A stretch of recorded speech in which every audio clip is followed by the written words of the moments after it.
A Bíblia diz que a fé é a substância das coisas que esperamos. Substância que possui uma primeira etapa de desenvolvimento, de incubação, antes que o seu uso possa ser completo e eficaz. Agora você poderá se perguntar: quais são os elementos necessários para tornar minha fé usável? Há 4 passos básicos no processo da incubação. Primeiro passo: orar de forma específica, uma imagem vívida e real. O segundo passo: orar com fé.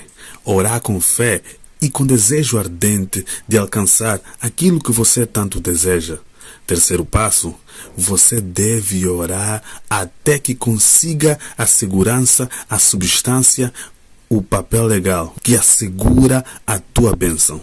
O quarto passo: você precisa agir como Deus age, chamando as coisas que não são como se elas já fossem. A Bíblia diz que Deus ressuscita os mortos. Isso significa que Deus realiza milagres, chamando as coisas que não são como se fossem. Abraão era um velho de 100 anos e Sarai, uma velha de 90 anos. Ambos tinham um desejo, ter um filho. Sentiam um desejo ardente de ter esse filho e oraram durante 25 anos. Certo dia, Deus lhes fez uma promessa e quando eles tiveram a segurança, a substância, Deus imediatamente lhes mudou os nomes. Abrão já não será o teu nome, mas sim Abraão, porque por pai de numerosas nações te constituí. A Sarai, tua mulher, já não se chamará Sarai, porém Sara. Gênesis 17, 5 e 15. Abraão protestou: Pai, as pessoas se rirão de mim. Em casa não temos nem sequer um gatinho. E me dizes que vai trocar o meu nome para pai de numerosas nações e vai chamar a Sarai de princesa. O povo todo vai dizer que eu sou louco. Mas Deus disse: se desejas trabalhar comigo, terás de fazer as coisas como eu faço. Eu chamo à existência coisas que antes não existiam. E se tu não falas claramente como se já tivesses o que ainda não é, não serás de minha categoria. De modo que Abraão trocou de nome. Chegando-se a esposa, ele disse: minha esposa, meu nome foi mudado. Eu já não sou mais Abraão, mas agora sou Abraão, pai de numerosas nações. E você também. Já não se chamarás Sarai, porém Sara. Nesta mesma noite, Abraão caminhava em direção ao vale. Sara, que já tinha aprontado a janta, chamou o marido. Abraão, a janta está pronta. Essas palavras ressoavam por todo o povoado. Os aldeões paravam de trabalhar e olharam um para os outros. Escutem só isso. Chamam-no de Abraão, o pai de numerosas nações. Pobre Sarai, está tão ansiosa por um filho, sendo já velha de 90 anos, que começou até a chamar o marido de pai de numerosas nações. Deve ter perdido o juízo. Que pena. Então ouviram uma forte voz que dizia: querida Sara, já estou indo. Quê? Tornaram a perguntar-se os aldeões: Sara, a princesa? A mãe de muitos filhos? Aconteceu mesmo, Abraão. Os dois ficaram loucos. Mas Abraão e Sara não fizeram caso dos comentários dos vizinhos.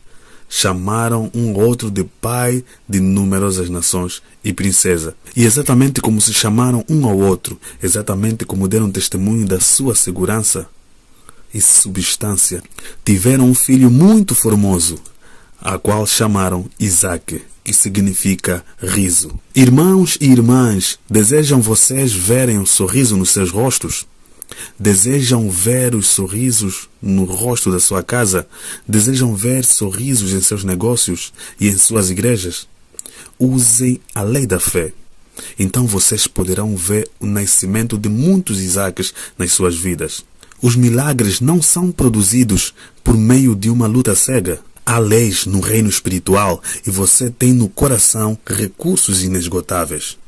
Deus mora dentro de você, mas Deus não vai fazer nada por você, a menos que Ele faça por intermédio da sua própria vida. Deus quer operar com você para a obtenção de grandes coisas. Deus é o mesmo. Porque Jeová, ele nunca muda. Mas enquanto a pessoa não mudar, Deus não pode manifestar-se a ela.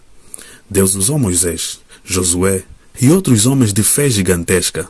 Mas ao morrerem Moisés e Josué e não nascerem outros homens como eles, o povo começou a desviar-se e Deus parou de manifestar-se.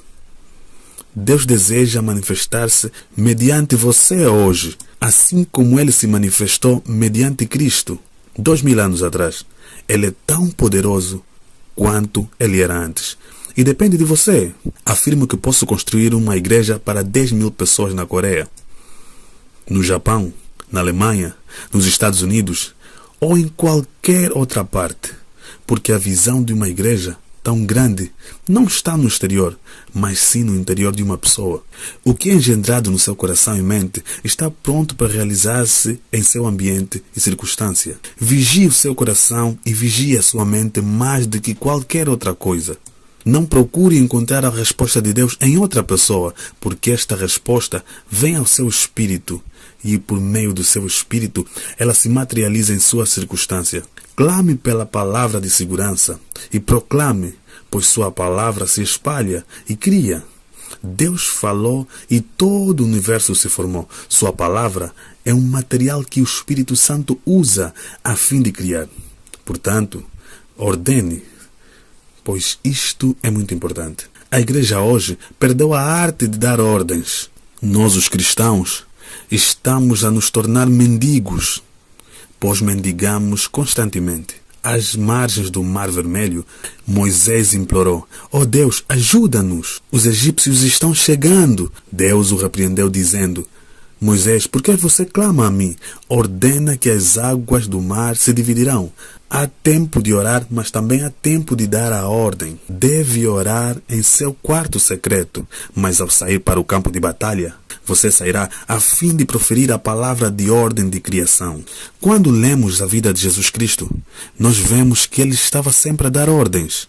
Orou a noite toda, mas ao sair na linha de frente, mandou que o povo fosse curado, mandou que o mar se acalmasse. Ele também ordenou que o diabo saísse das pessoas. E os seus discípulos fizeram exatamente a mesma coisa. Ao mendigo, Pedro ordenou: "Eu não possuo nem prata nem ouro, mas o que tenho, isso te dou. Em nome de Jesus Cristo, o Nazareno, anda." Atos 3:6.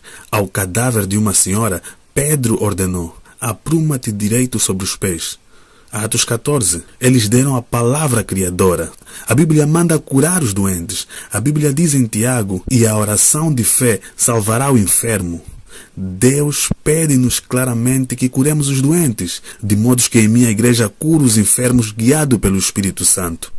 Eu apresento-me perante os irmãos e declaro: "Estais curados, levantai-vos." Eu peço que a saúde se manifeste e as dezenas e centenas de pessoas recebem a cura. Algum tempo atrás eu estava dirigindo uma reunião na Austrália. Certa noite nós tínhamos reunidas cerca de 1.500 pessoas em um lugar pequeno. E bem à minha frente estava uma senhora numa cadeira de rodas. Ela estava tão deformada que eu me senti deprimido. Perguntei: "Senhor, por que a colocaste à minha frente? Depois de vê-la não posso exercitar a fé." Assim sendo, eu tentei evitar olhar para ela enquanto eu pregava. Olhava para o outro lado. E então, subitamente, eu voltava a olhar para outra direção, pois a vista dessa mulher tinha derramado água fria em meu coração. No final do sermão, o Espírito Santo de repente falou em meu coração dizendo: "Desce e levanta." Eu respondi: "Querido Espírito Santo, realmente queres que eu desça e a levante? Ela está tão deformada." E me pergunto se o próprio Jesus a poderia levantar. Não posso fazê-lo, estou apavorado. Mas o Espírito Santo disse: "Vai e levanta." Recusei-me dizendo: "Oh não, estou com medo." Então comecei a anunciar os tipos de cura que o Espírito Santo me mostrava estarem a acontecer em outras pessoas, mas não nessa mulher. Primeiro foi curada uma senhora cega. Ela estava tão apavorada quando eu pronunciei a sua cura que gritou e caiu desmaiada. Isso logo depois dos seus olhos se abrirem. Então as pessoas começaram a ser curadas por todo o auditório. Eu anunciava as curas sem parar, mas o Espírito Santo continuava a dizer: desce e levanta-a. Respondi: Pai, ela está tão deformada. E eu estou apavorado. Nos últimos momentos do culto, cedi, e quando o pastor pediu para que todos levantassem para cantar o hino final, desci e falei um sussurro para que os outros não me ouvissem: Senhora, se desejar, pode levantar-se dessa cadeira. Depois levantei-me e saí apressadamente. Quando voltei, todos tinham começado a gritar e a bater palmas, pois aquela mulher tinha se levantado da sua cadeira de rodas e começando a andar ao redor da plataforma. Fui tolo, pois se eu a tivesse levantado logo no começo, eu poderia ter trazido o céu naquele culto, mas eu estava apavorado. Muitos perguntaram se tenho o dom da fé ou o dom da cura. Tenho examinado o meu coração e até agora não encontrei dom algum. Eu creio que isso acontece porque é o Espírito Santo que possui os dons. Todos os nomes dons são deles. Ele habita em nós e em mim. O Espírito Santo manifesta-se por meu intermédio. Eu não possuo os dons. Somente o Espírito Santo os possui. Simplesmente eu obedeço e creio nele. Que tipo de dom possuo? Vou lhe dizer qual o único dom eu tenho. O dom da ousadia. Com o dom da intrepidez, simplesmente saiamos pela fé. Então o Espírito Santo me segue. A Bíblia diz que o sinal seguirá depois de nós. É preciso que a pessoa vá em frente para que o sinal possa seguir-se. Permaneça na lei de incubação e por toda a vida observe sinal após sinal, seguindo o seu caminho de fé. Os recursos que estão dentro de você, que agora você conhece, os elementos necessários da incubação, a fim de formar sua fé usável. Consiga uma meta e um objetivo claro. Tenha um desejo que queima ao ponto da ebulição e então ore até que tenha a substância, a segurança, em nome de Jesus. Depois comece a proferir a palavra de ordem pela qual recebeu a segurança e a substância em nome de Jesus. Palavra do Senhor. Que Deus possa abençoar a tua vida. Pedimos que antes de sair do vídeo, subscreva-se no canal para ajudar o canal a crescer e partilhe essa mensagem com mais alguém. Que a paz do Senhor esteja contigo.